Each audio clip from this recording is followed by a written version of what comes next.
There seems to be two clear candidates for the number one pick. How much pressure do you feel to get it right? I mean, how much are you going over? How much pressure do you feel? I think I'll answer. I mean, I don't think you don't feel pressure because you at the end of the day, yes, I'll say this, and I'm not being political here, trying to, kind of be, whatever in a press conference. But I do think both of the players are very good, and they're both going to have very good careers. But I can tell you that we wanted to get to number one so that we would have a choice and be able to pick one of the two. So, but in terms of pressure, just because there's two, I don't think that's anything added because we wanted to get there to make that choice and have the opportunity to pick one of the two. How closely will you be paying attention to what other people are doing and then seeing who might still be out there in free agency? Well, we're going to obviously pay very close attention to the draft. I mean, we have every year we have a board, and you want to make sure your board's right. And as they start coming off, then you get a feel for the way things are set up. So we're going to make our pick and get back in there and be fascinated by the first round on Thursday night and what decisions are made and who traded to where and who went to different clubs. And then of course we're going to have to do that again on Friday. So we're going to pay very close attention to it as we begin to position ourselves to start picking on Saturday. Front row to your left. Can you see me here? Yes. Okay, great. There's a good angle through. Okay. Have you decided who you? I've got some follow-ups here, but have you decided who you're going to choose? Maybe. Okay.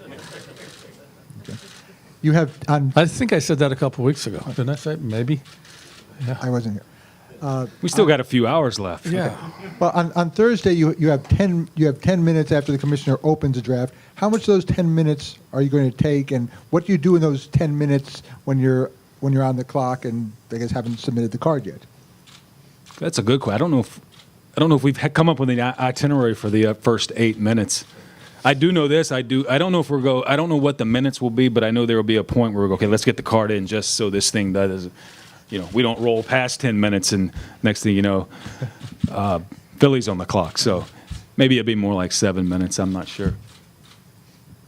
Okay. See, Armando, all the way in the back, from ESPN Deportes Radio, all the way here. Coach Jeff, you look younger in person than in TV. Thank you. I always see you every weekend. They need to fix their lenses. He acts younger in person too. Yeah. Obviously, you have your picks from this draft, but those picks are based on your team needs or whatever the new fans expecting from this draft. Okay, good question. As you draft, it's always a combination of both, of needs, value, and best player available. And then, it becomes more complicated. For example, if you have 4 or 5 of a position, say for receivers up there, and you're comfortable that, so go over and get this player. So it's complicated, but we take into consideration, both need and value. I had a similar question in that regard. The few picks that you do have, how does that number affect the ratio of the need and the value and that sort of thing? In terms of what number? Yeah, given that the five picks you got, given that it's so few, I mean, do you put then more of a value on? Okay, we got. I would probably answer why is this 4th and 6th round different than all other 4th and 6th rounds?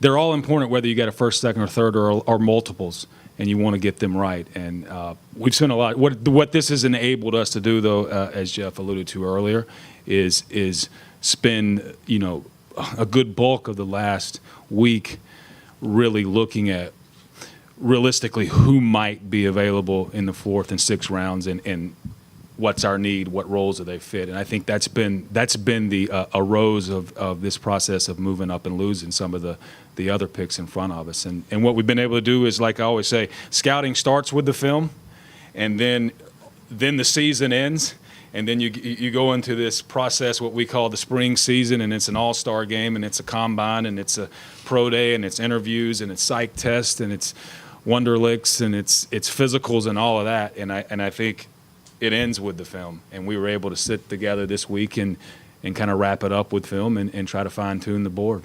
We try to leverage, to get more picks, or is that just kind of see as it all unfolds? Well, I think it's a case by case, but yes, the answer would be, we would be willing to do that. I think that would be helpful to get, let's call it more football players on the roster. But you also make a case by case because we may get to 110 if that's our first pick, I believe, and there's a player that we really, really like and think he can be an asset. We'll probably pull him off the board versus move back.